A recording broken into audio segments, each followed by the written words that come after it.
Well, good morning, everyone. I'm David Brobeck from Walsh University, and today we're going to be talking about the leadership challenge and the last parts of it as it applies to being a leader of reading programs. And helping me today. Hi, I'm Michelle Elia. I'm one of two Ohio literacy leads, and we work on behalf of the Ohio Department of Education to bring the science of reading to classrooms all over the state. So really excited to be here and partnering with Walsh. So I'm going to set up the screen to start with, just so we can go over some housekeeping things for you. So we will have the chat bar active today, and Michelle's better at monitoring than I am, but we'll try to make sure we do that. I'm on it. If you are using your microphone, one of the things you can do, if it's muted, you can press the space bar and it will make you active. There will be times we'll say open up and we will talk. There will be plenty of opportunity for you to verbally participate. It really makes it easier for Zoom hosts when you do that. And dead time seems a lot longer on a Zoom session than it does in live time. It does. So you can look at the participants and who else is there. You can also have your chat window and you can set it up this way. And here we go. So some things that again, I've just gone over a couple of these things. There is a way in the chat box to ask a question. There's also a thing that you can raise your hand. And although that's harder to see during a slideshow, but please ask. And we like entertaining things. I taught middle school for a long time. I even dressed up today. For those of you that can't tell, this is my cursive handwriting bow tie. And we know that that ties into some of the things that we're doing. So, you need to wear that when we do letters unit 8. I will do so. So again, you can reach out to us. We're more than happy to help. I see some names on the screen tonight that are also, or today, that are also supportive and helpful to be able to help with these things. So here's what we're going to be doing today. Last time I presented, I talked about the 5 practices of transformational leadership presented by Cousins and Posner in their work called the Leadership Challenge. Today, we're going to apply 3 more principles to the 2 we did last week. We're also going to consider leaders in action as a tool for growth. And if that, I can't remember if we linked that, Michelle, but we can email it out to anyone who wants it. It's a concept that I worked on when I was in as a doctoral student, and I continue to modify it over time. And we'll explain what that means here in a second. So Linked on this floor for you. Part of the review is, if you recall from the last time, the 80-20 rule and the value of the leadership pathway. Anybody either in the chat box or you'd like to speak, and what do you remember about the 80-20 rule? What do you remember about the leadership pathway?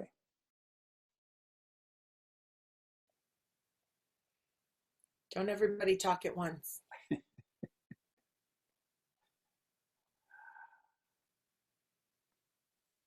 Okay, well, the 80-20 rule essentially says that 80% of your success will come from 20% of your organization.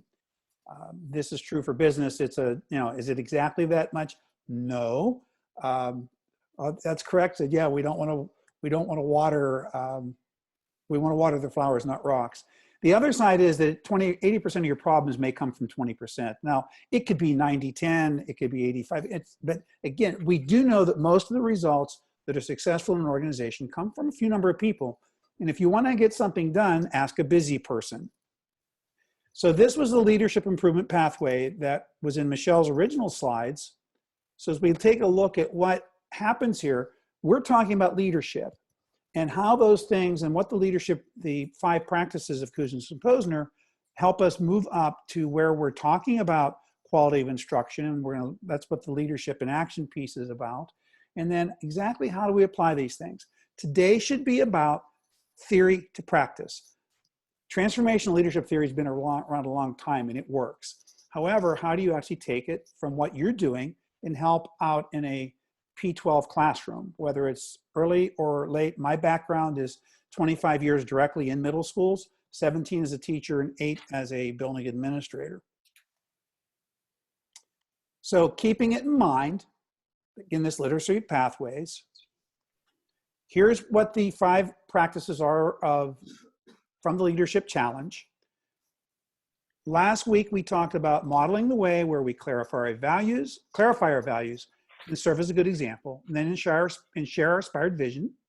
So as we envision the future, we need to bring people along, because without followers, we really don't have much. So I will pause for a second. Does anybody have anything you'd like to add, or something you've thought about regarding the model the way or inspire a shared vision? In the chat box or the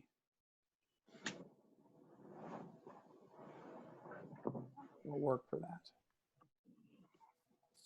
4, 3, 2, 1. Okay. Dr. Brobeck, as folks are pondering this, one of the things I was thinking was, with the modeling the way, going back to that idea that we talked last time about how principals and leaders need to be involved in PD.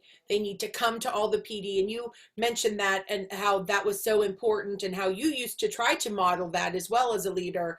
But they need to be at PD. They need to be engaged at PD, and learning the same thing that their teachers are learning. And Jim Knight talks about that in his book, Unmistakable Impact, as well.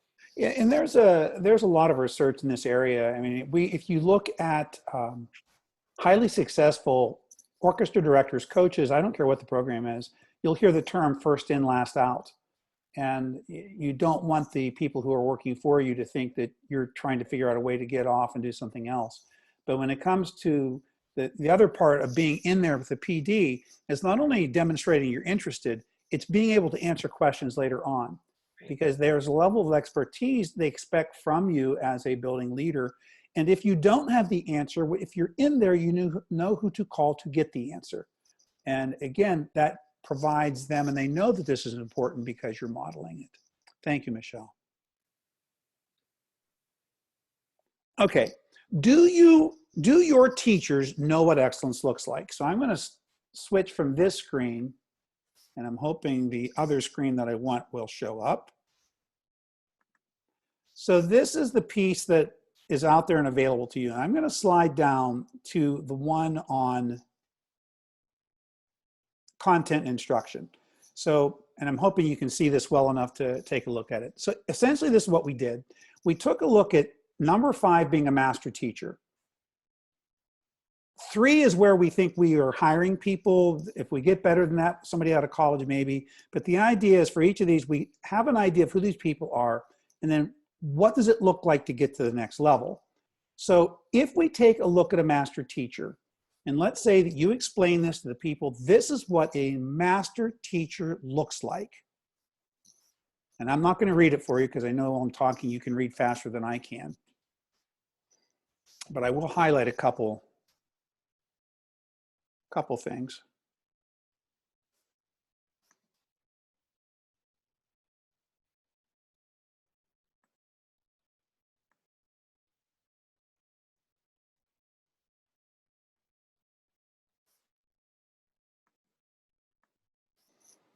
Okay. Now the question is, does everyone in your building do this? Likely not. What would happen if we could get 10 to 20% of the teachers in your building having a content instructional quality like this? Well, sometimes they just don't know what it looks like. So if I move down here, I want to show you the opposite end. So have you worked with people that have the qualities of a 1 or a 2? So my view is always, if I look at a 1, the unprepared, ineffective teacher, I thought that was my job to try to help them find a different career. If they're here, why? And can we start to help this person go from a 2 to a 3? If they don't know what it looks like, then I can share with them some of the things that a 3 does. So again, this document is available to you. It's broken into 3 areas: content and instruction. There's one on character and leadership. And then there's another section on commitments and relationships. So I'm going to stop there. And before I go back to the slideshow, give you an opportunity to comment, ask questions, concerns, anything about this that right now you're like, ooh, I'm not sure.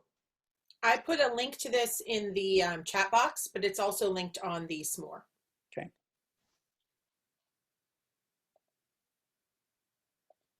All right, so someone might have a question, well, where did you get this idea? I was a track and field coach at Kent Roosevelt. We were pretty good. But one of the things I discovered early on, that sometimes kids don't know what excellence looks like. So it wouldn't do very good. I'm 5'8".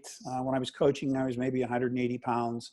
I wish I was still 180 pounds, but I'm not. But anyhow, I can't high jump, I can't hurdle.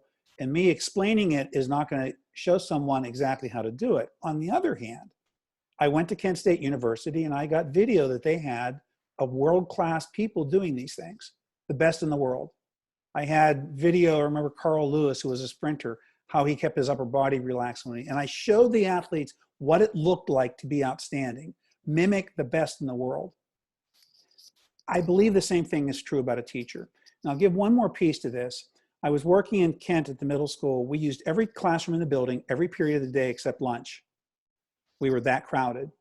So the teachers all shared rooms, and I took the best teacher I had in the building and I gave her office space with 2 brand new hires and another person who struggled. And at one point in time, she came to me and said, "Did you put me in that area because I like those people, or do you think I can make a difference?" I think I probably said something like this: "Well, I'm not saying I did, I'm not saying I didn't, but if you're able to help them, then we'll all be better." Absolutely, I put her in that office to help those people. I wanted our 2 young teachers who, using this scale, I had at a 3, I had her at a 5. The lady, the other one when I had in there, had emotional problems. She was struggling to keep her career. I thought she was the best person to help her.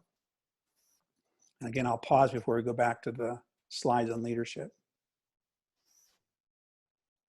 Anyone? Okay. If something comes up later, throw it in the chat box and we'll have at it again. Laura did say that it's a wonderful way to kind of give a description of what a 5 is, so you know what you're working towards, so you know your target, your goal, and how to work toward it. You know, what Michelle and I've talked about, if it doesn't fit your building, take these things and adjust them. Make it fit what you're looking for. The other thing is, if someone, well, geez, I have somebody that seems like they're in between a 3 and a 4. Okay, you have a 3.6 or a 3.4 or 3.5. We used it to set up middle school teams back when setting up teams and balancing was considered really important. So here are the leadership in action slides. This is just a quick piece on what's in each one to give you an idea that the 3 is time to grow and a 1 is time to go. So I've kind of done this, so I'm going to keep moving. So the first thing on practice number 3, and we're now into the transformational leadership, is practice number 3 is challenging the process. So what does that mean exactly? Well, there's 2 parts to it: seeking opportunities and taking risks and experimenting. Now, sorry about the misspelling on experiment. I'll fix that before I publish. Anyhow, what we're going to try to do with this is, in taking risks, if you allow your teachers to take risks, then we don't want to punish them if it doesn't work. So it's sort of, we assess risk taking, we evaluate things that are standard. If they're going to experiment with a new idea or do whatever it's way I spelled it here, those are things that we want to work on. We want to be accepting of that. So if we're seeking opportunities, I'm going to reference back to Simon Sinek's Start With Why. So if we start with why, who's ready to go and where's the opening? These are the questions I have. So let's think about, and the chat box is a good place for this. Have you seen examples of where to start, who's ready, or where there's an opportunity? Would anyone like to share? And as you guys are pondering, I'll give a really good example, just because Sunshine, you're here today. So Reese, a couple years ago, Sunshine and her curriculum director attended a training that I did on the science of reading, which was a huge shift from where they were. And it was a huge challenge to kind of rethink where their current practices. But we knew that Sunshine was ready to go and was ready to learn more. And so we invited her to participate in additional professional development and bring that back to her district. So I think that that's a good example of those kinds of opportunities that we are seeking, but we need to now think in terms of our building. Where are your opportunities? Are they with your coaches or your title teachers, or are there teacher leaders in that you have identified that are fives in certain grade levels that can be models for this work, who really understand why we're doing this and how it's going to impact students, because it really ultimately at the foundation of this is why it's so important for our kids, because it does help all of our students learn to read. You know, sticking with the start with why, when Michelle approached Walsh University about becoming a science of reading institution, she really did start with why and explain to us the why of what Ohio's plan was doing and why this would be beneficial, which is then what Dr. DeFazio and I then took to our staff before when we committed into the provost. Why? Because this is important. This is good for children. You know, who was ready to go? Well, again, you start looking at faculty, and in our case, and some were more ready than others. And then, you know, the part about what the opening is if you're going to try something new, I'm going to go back to the 80-20 rule. Now you're looking at your 10 to 20% of your movers and shakers, because that is probably where the opening lies. So make sure anybody like to speak?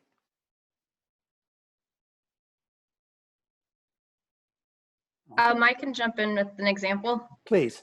So this is only my third year of teaching, but I teach third grade students, and our building is really pushing for, we're a K to 8 building, so we're really pushing to implement RTI in reading from the K up to the third because of the third grade reading guarantee. And I guess the why would be, we have a first grade teacher who's definitely a master in reading, and our Title I tutor is. So they're kind of leading the process. So the people who are growing like myself, I pursued a reading endorsement so that I could become part of the process, but they definitely spearhead it and model for us effective instruction so that it does fit. It does kind of create that buy-in because we see the masters and where we want to go. Thank Patty, and that's important. And one thing that I will say as a third year teacher, and when I talk about this, part of what we do with our program at Walsh is we believe anyone can lead at any time. You don't have a title. It's easier sometimes if you have position power, but even in your own ranks, as you adopt these practices and you gain success, sharing that story is an opportunity to help somebody else grow. So I throw in this, the simple view of reading. The simple view of reading is an easy opportunity. This is something that can be shared. This is something that you can use as an opening. I just did a Rotary session on Tuesday, and this is what we featured. I worked with 2 staff members from Salem City Schools who've had great success with their adoption of letters training, and I think they also use, no, they're not Orton Gillingham. Super Kids is their course. Okay, and Super Kids, right. So, and they use Haggerty. So as they take a look, we kept it simple because we were talking to parents and grandparents, but it was an opportunity to share what people's perceptions may be, because one of the slides at the end will give you an idea of why this is a great challenge for us. So the other one is to take risks and experiment. So just some ideas as you think here, how will you make risk-taking simple and safe? Why is safety important? And that's a question for the group, if anybody would like to respond or put it in the chat. And think about this, for many of our teachers that you're leading right now, this is a risk, trying the science of reading compared to where they were in the processes they were using. This is a huge risk for them to try out these new practices. And well, was it 2 weeks ago, last time we were together, we said, you know, the leadership says you have to try it, but that's a risk. So Chapa hits a good point, fear of failure, and Bill's coming in on the same thing. But one of the things you can do and you can model for people is reward failure, honor failure, celebrate failure. I tried this and it didn't work. It's kind of like when we do action research and students say, well, I don't think it's working. I said, right. You know, one of the great action researchers was Thomas Edison, because everything that didn't work, he could eliminate. So now you're looking for something that does work. And again, yes, Krista, you have to give it a safe space. Anybody like to speak to this?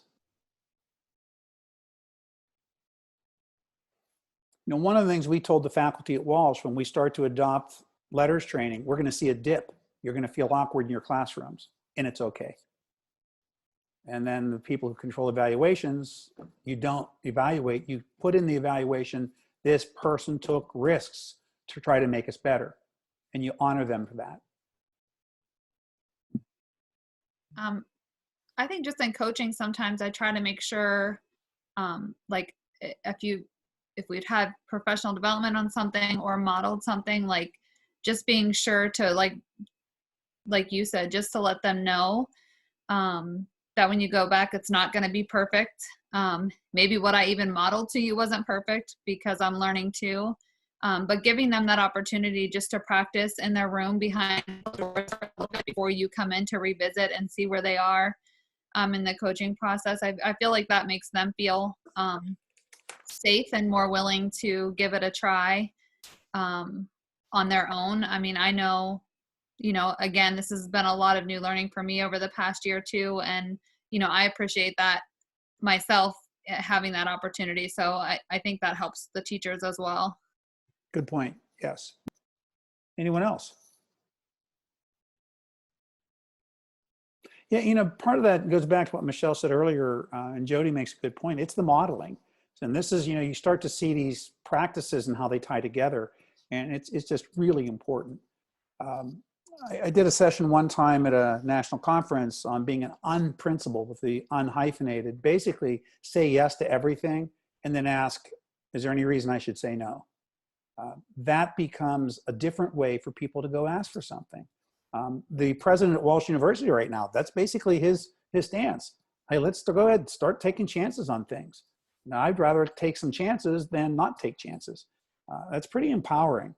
And it's different from what some other people think should be done.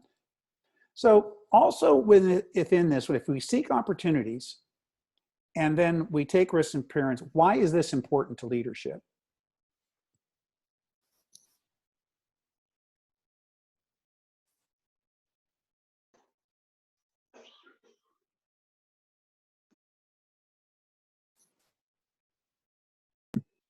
I mean, is there going to be change if you don't do those things? Probably not. So yes, thank you. I feel like it also kind of gives the leadership a better view of your teacher's skill sets because you're seeing where they're kind of developing or where they think the future should go in your building.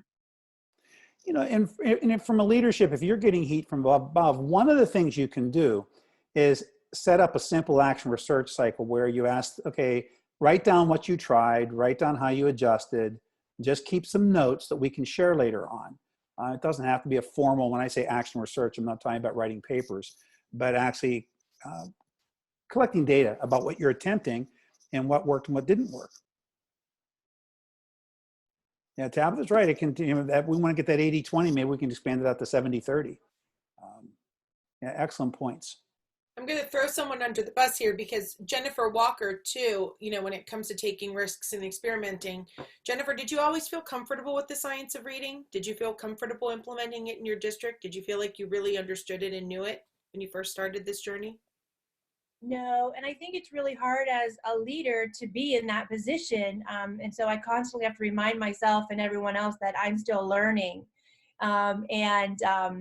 So it's, I mean, we're very lucky that we have an amazing team.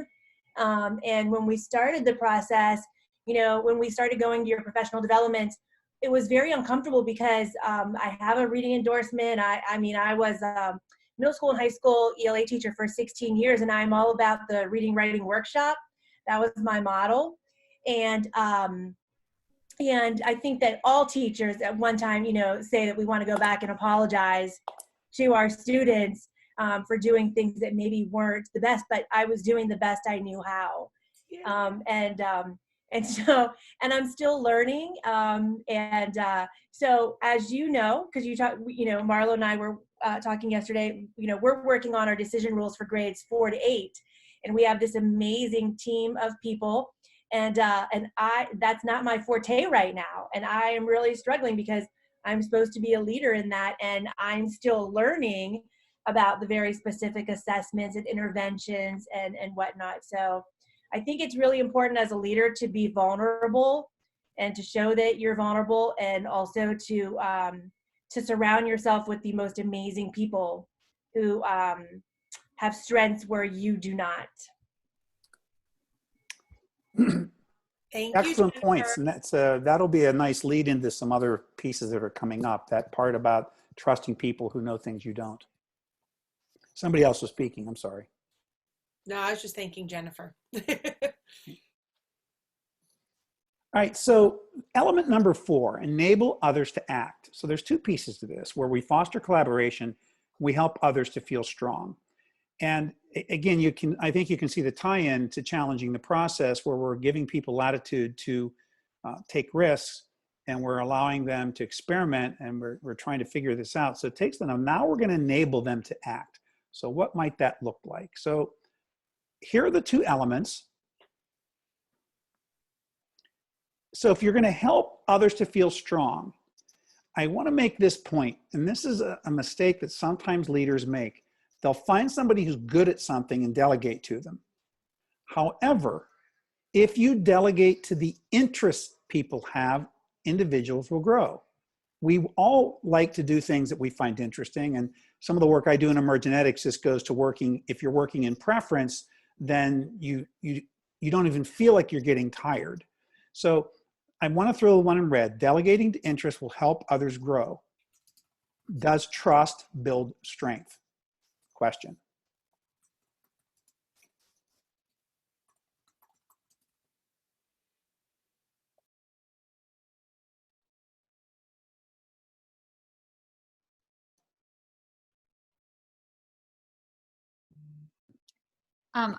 I think the delegating to interest helps others grow. Like, I just look at myself personally, like I always lean more towards the primary grades. So I feel like I've grown more in those areas because that's where my interest is. I think our teachers are the same way. I think you're more apt to go beyond the expectation because you do have a personal interest in it. Good point. Yes, thank you. When I delegate, and I want you to think about your own children. If you ask a child to go do something and they're doing it, and then you start to correct the way they hold the broom or the shovel or the whatever they're doing, unless it's a safety issue, sometimes they won't want to work for you. As my OBGYN daughter tells me, remember when you used to punish me by making you help you in the yard? I said, I thought you were helping me. It wasn't punishment. She said, well, it felt like punishment because you always told me how to do things. Lesson learned. I wasn't letting her, I didn't trust her to do things the way she wanted to. And that was a mistake I made as a dad. Anyone else? Thoughts you have? A story of where you trusted someone and the way they were doing it, it got done, and it helped build strength in that person.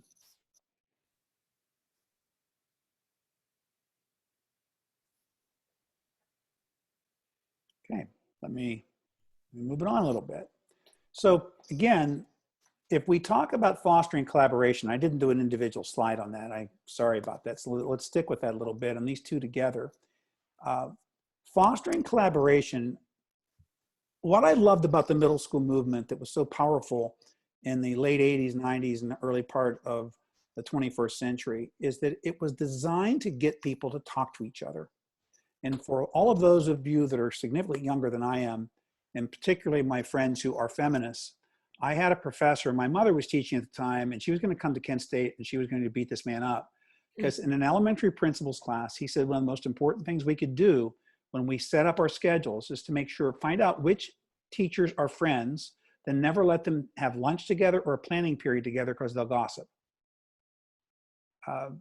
Really horrible thinking. We do want to put people together that have and figure out how to get common time, because that's how we get common results. Comments on collaboration and how you can foster that.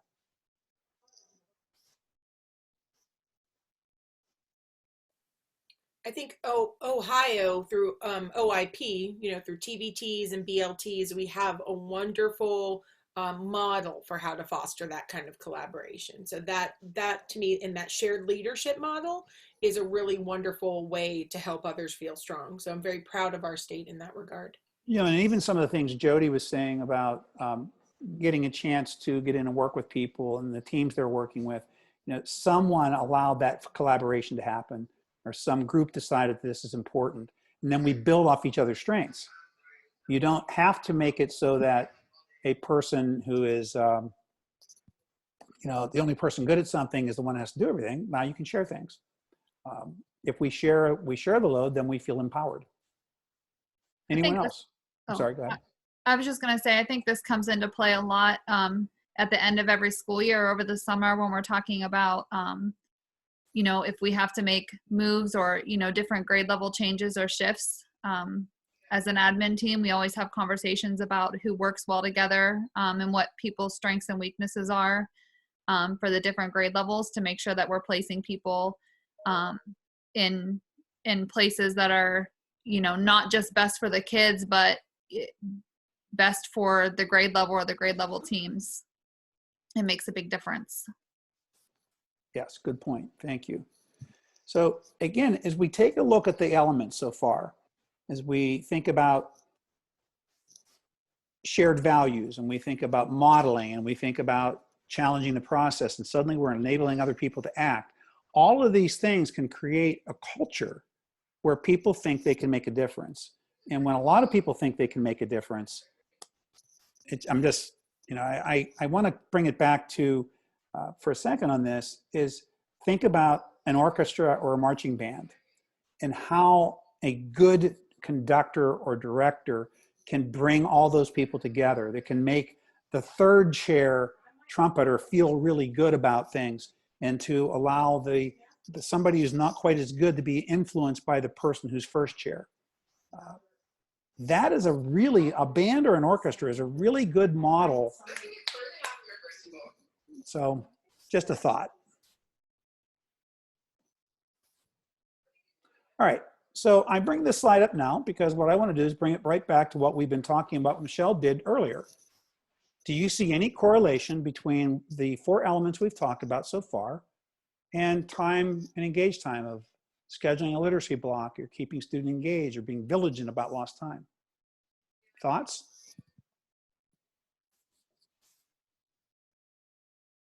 I'm just going to step in and say, when it comes to challenging the process, for some districts, having a literacy block that's scheduled where, you know, teachers don't quite have the autonomy to kind of teach literacy whenever they want, it is a big risk. It's a huge change, but we know we have to schedule a literacy block and honor it in order to ensure that we get enough time teaching students reading. So I think that's one example of challenging the process. Because for years in many schools, there was no set literacy block, you know, especially at the primary level. I like the, yeah, I've had kids that do both.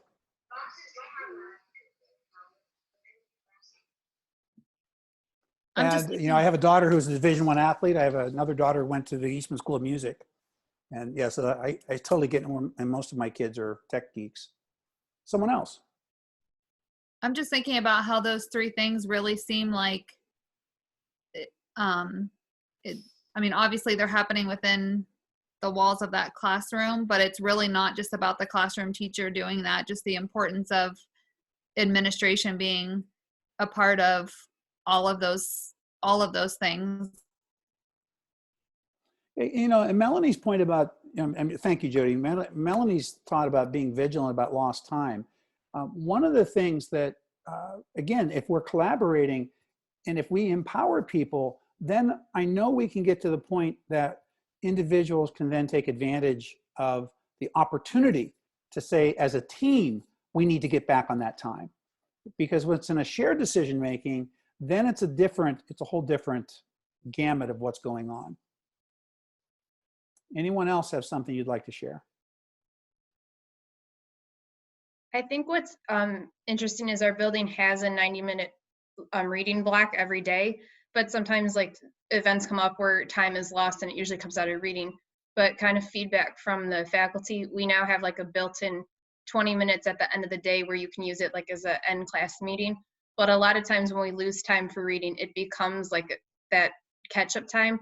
So it's just interesting because it was kind of the faculty said together, like, we can't lose this. And it was listened to, and I think it kind of helps us as a team keep each other vigilant about the lost time. Excellent point. Thank you. Okay, so where are we with this? We're on the fifth element, encouraging the heart. So there's two big pieces to Cousins and Posner's encouraging the heart, is to recognize contributions and celebrate the small stuff. And we'll focus on both of these. And you need to think about, I can't remember who the writer was, the philosopher, that all great change happens in small increments. They don't, a devastating change is a tornado, a hurricane, a pandemic doing destructive things. Positive change. And I guess that's why, if even using the pandemic as an example, it's going to happen in small changes. They're going to be testing things. They're going to do things. It's going to come in small steps. The chances of somebody, even Jonas Salk from the University of Pittsburgh, discovered the polio vaccine, he was experimenting his own kids first. So in recognizing contributions, question, how do you recognize, I can't see my slides. Does it say growth and gains? Yes, growth Okay, and gains. How do you recognize the growth and gains? And how does each individual like to be recognized for good work? And that second part, let me throw this out before you answer that. We know that introverts don't necessarily like to be called up in front of an audience with cheering and shouting and yelling and that sort of thing. Many people prefer to have a one-on-one conversation. You say, hey, thank you, I appreciate what you did. They don't want public recognition. I am a person who does not like public recognition. So just keep that in mind. But how do you recognize the growth and gains? What are some ideas you have?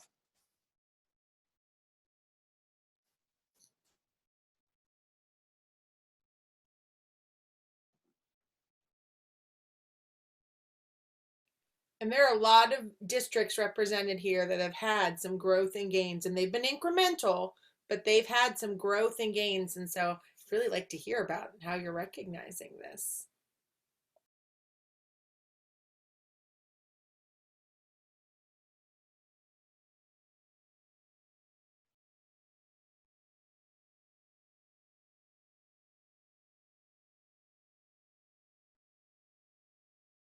A technique I learned from one of my principals, he used to do 5-minute visits. He would take a note and he would write something positive on it, put your name on the corner, then tip the corner up, bend it so that it was then placed in your mail slot. You'd come by and you'd see it and you knew he wrote you a note. It was nice.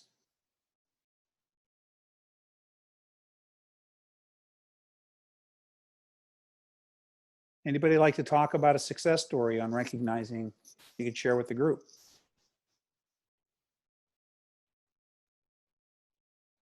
Well, we really pushed in the last couple years to use Think Circa and to really focus on the feedback. And so when we started, feedback was really low, and we just started taking, the reports and saying, hey, these are the top 3 contributors, and just giving them a shout out via email. And, asking, a probing question. So what are you going to do next to continue this feedback? And there was a lot of really positive, our numbers looked really good, and the writing improved a lot in those Think Circa pieces. And one of the questions I'm guessing somebody's thinking, thank you for that, Stephanie, is how would you know how somebody likes to be recognized? A really easy survey that you guys can do either as the building leader or teachers. Similar, if I were to be recognized, this is what would make me feel great. And you might put down At a staff meeting, being called up with applause. It might be, please come to me privately one-on-one and don't tell anybody you recognize me. All of them are okay. It's just a matter of figuring out and knowing what people prefer and working with that, because the other side of it, you don't want to recognize someone in a way that causes them anxiety, because then they might try to avoid doing things that could get them recognized. I know that doesn't sound accurate, but there is truth in it, that people will work to things if they know. And some quiet people, you go to them privately, love the fact that they're doing things that no one knows about. Anyone else? Okay. So celebrate the small stuff. And here's what I want to emphasize on this. What are some little things to note?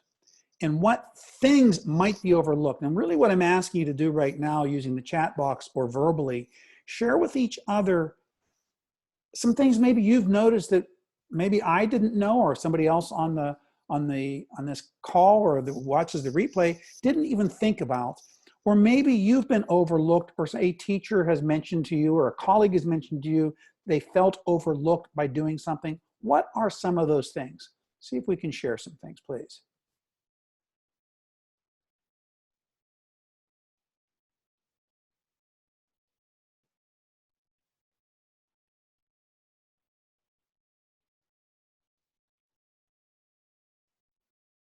As you guys are thinking about down to the student level, you know how in TBT sometimes we say, you know, we want to look at grade level data and teacher and classroom data, but sometimes we want to actually look in at specific student data as well, and to see how the changes have happened in student writing samples and things like that, kind of going down to that much more granular level. Those are still small things. I remember seeing in the TBT where there was a young man who'd been referred for special education services. He'd been below grade level since kindergarten, and now here he is at the end of second grade, and his DIBEL scores were at grade level for the first time. He was in green, and what a big thing that was for everybody. Or another second grade teacher told me she was working with a student who, again, had been below grade level for so many years. He'd always been one of those kids we talked about in TBTs. And then she said, she was teaching syllable types, and he said that word is simple, and not because that is the word, because the word was simple. He goes, it's simple to read because it's a consonant LE syllable type. Look right there, consonant LE, pull, and that first syllable is sim, so that's a pretty simple word to read. And she called me and she's crying, and she said, you know, he gets this. This is a kiddo who hasn't read for most of his primary school career, and he's telling me decoding a consonant LE syllable type is simple. So those are the little things. Thank you. And Bill brings up some good points about creating teachable moments. You know, and if you're not sure, if you're sitting there like, geez, I don't know what little things we might have overlooked, or I'm not sure what little things would be important to people. Again, go back to thinking about asking. Create a survey and ask them, what are some little things that we should be recognizing each other for? An interesting question I use in interviewing is, if I was going to hire a staff and we could only look for 3 qualities in the teachers we want to hire, what would you look for? Well, generally they'll tell me 3 things about themselves, and that's a better strength question than saying, tell me what your strengths and weaknesses. You can do the same thing here. What are some things your colleagues might like to be recognized for? They'll probably tell you things they like. And it gives you an opportunity in a leadership role then to zero in and focus on some of those things.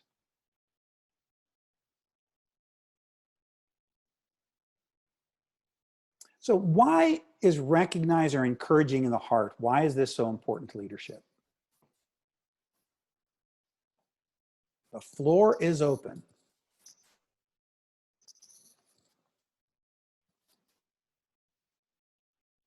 They're not a very talkative group today, Dr. Brobeck. No, they aren't. And I know you have some people in this group I've gotten to know through these series who have huge hearts. Well, if you don't recognize the contributions that your team is making, are they going to continue to contribute? That like they want to feel that what they're doing is seen, however they're recognized, so that they can, you know, keep pushing forward. Good point. Yes, thank you. All right, so let's take a look at the big picture. So one of the things I want to bring back to one of Michelle's slides. So if you're wondering from the last time and you're still trying to figure out how to encourage explicit instruction, what about through the heart? What about looking for ways to celebrate small wins when people try these things and do them? What about giving them, and I saw data is a way to celebrate that here's something that happened that is important and why. So that we're, you know, you leave at the end of the day and you think you've made a difference in somebody's life because it worked. It's pretty, there's some pretty amazing ways we can do this. Michelle, anything you want to, this is your slide, and let's take it back to the reading portion.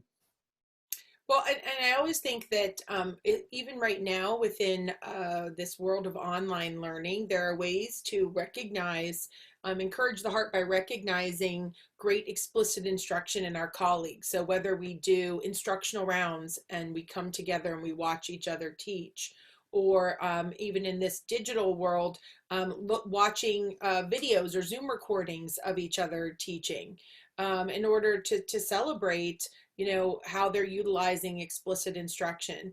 And so, you know, Nita Archer has just done a new webinar series on explicit instruction in this new digital world where we're teaching online, because she says it absolutely can be done. And she says the magic is in our instruction. How we're presenting this to students doesn't have to be complicated, but it really does have to have some of these pieces, you know, great opportunities for discussion, direct instruction. We're still teaching and we're getting feedback from our students, and we're giving feedback to our students.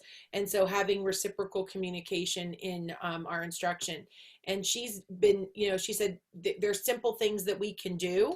And I'd love to see, you know, recognize the contributions of other teachers by seeing them do that online.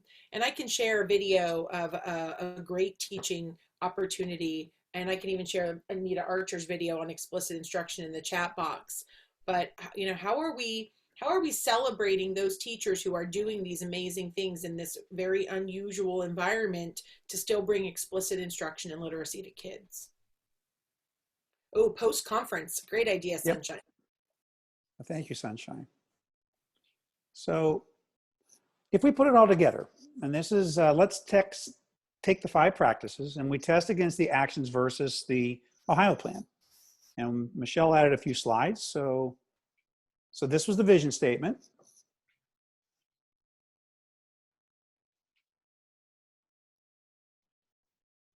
And we have the simple view of reading. I'm just going to hit through these slides so we can bring it back to a discussion point. Not gonna lie, that's sweet though.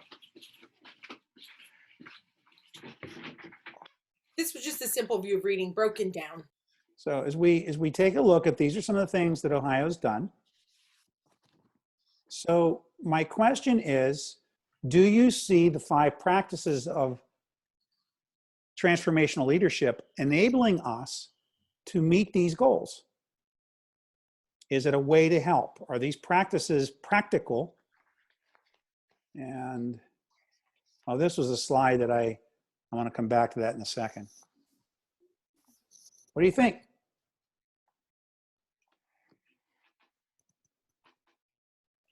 Oh, come on, talk to us. Fabulous tier 1. How are we strengthening our core instruction leaders? How are we recognizing the contributions of your staff to strengthen core instruction?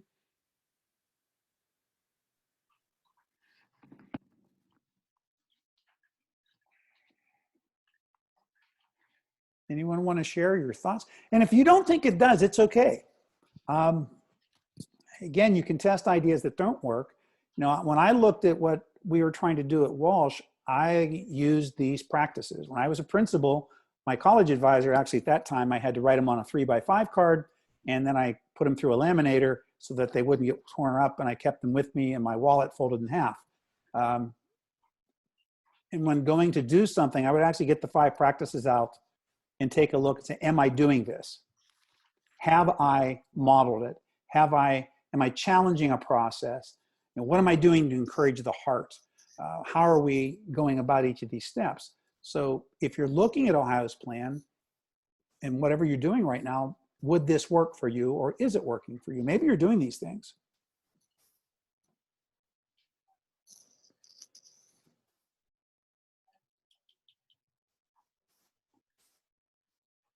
Is this that part of not taking risks that we were mentioning earlier?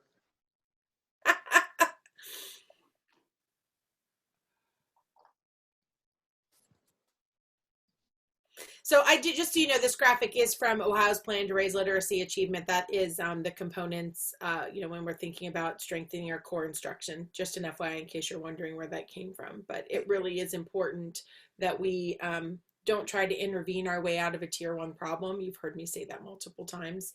And so we have to start by looking at what's happening in core instruction first before we look to interventions. And that's why that graphic was so important. What's happening in our core instruction? And then using those principles of the leadership challenge to kind of reflect on, as leaders, how we're ensuring that quality core instruction is happening in terms of how we teach, what we teach. So yesterday, Michelle Elia sent out a tweet on an article by Emily, I think it's Sohn. She is a writer out of Minnesota, and she did an investigation of how reading is taught. And they got a study. In this case, balanced literacy, 70% of educators teach reading this way. Now, I will say this, I was impressed that Simple View or explicit instruction is now up to 25%, and that we're seeing some other things. But one of the quotes in the article, it said in 2019, Education Week Research Center surveyed 533 post-secondary educators who trained teachers how to teach reading. Only 22% of those educators said their philosophy was to teach explicit, systematic phonics. Almost 60% said they support balanced literacy. And 15 thought, contrary to evidence, that most students would learn to read given the right books and enough time. So I like this because I think this is part of the leadership challenge. When this happens, we have to sell a compelling story that starts with those 5 principles. That, Michelle added this slide so that we're looking, and by the way, Seidenberg was quoted several times in this article. I linked the article for everybody too in the chat box, just an FYI.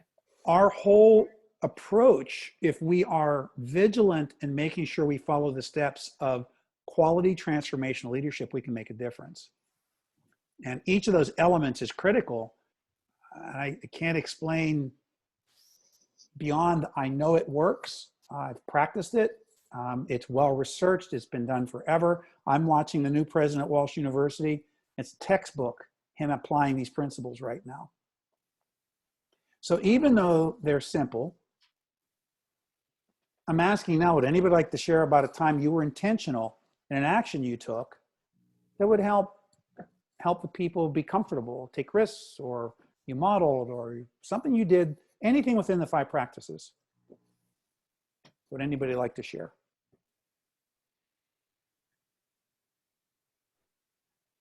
And I'm working. Oh, go ahead. Great. Yay. So excited. Okay, so I was pushing into a 2nd grade classroom a few years ago, and we had just learned about word journeys. And so, we were the only class in the school that took that chance to incorporate that. We took that 15 minutes every day to teach explicitly whatever, to one group that phonics piece, and then they practiced throughout the day. That was our practice, and it was pretty successful when we looked at the data from beginning to end. There was growth. So and because I was working with a teacher, that was something that was challenging for him also. And that's intentional. So actually everything in transformational leadership is intentional. You're intentional when you celebrate the wins, you're intentional when you model something, you're intentional when you share your values, and each of these steps. Intentionality, people then know it's real. So I'm going to think about this because I want to get down here and I want to use this as an example.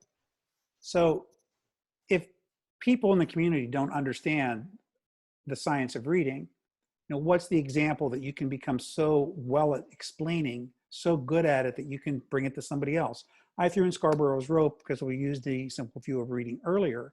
But again, I look at this, and the question I would throw out to you as a challenge is, think about the 5 principles of Cousins and Posner's Leadership Challenge, the 5 practices, and then how would you use those to help a reluctant teacher? You get a new hire that comes in and maybe they attended a university that doesn't deal with explicit instruction, or they emphasize blended or whole language. So how would you get them there? How do you help them do these things? Anybody wish to speak?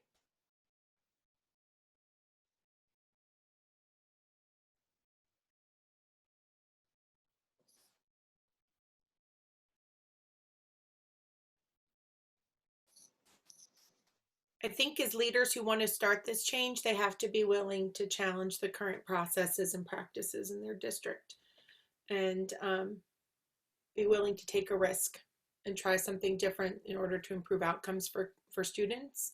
And I think that sometimes that's challenging and it is hard, but you're not going to get better if we keep doing the same things we've always done.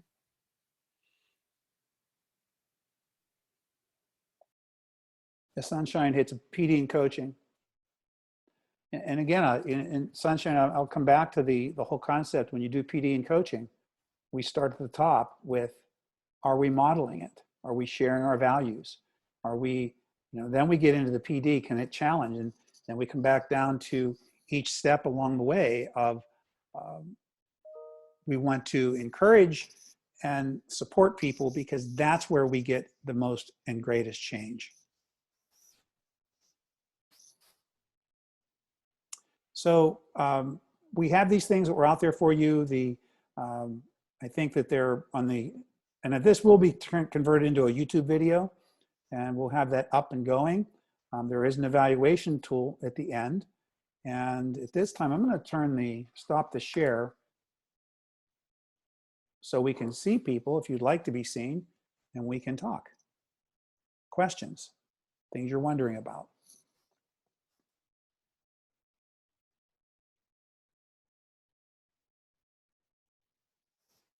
If I stop the recording, will people ask questions? They will ask questions then. I'm gonna stop the recording right now.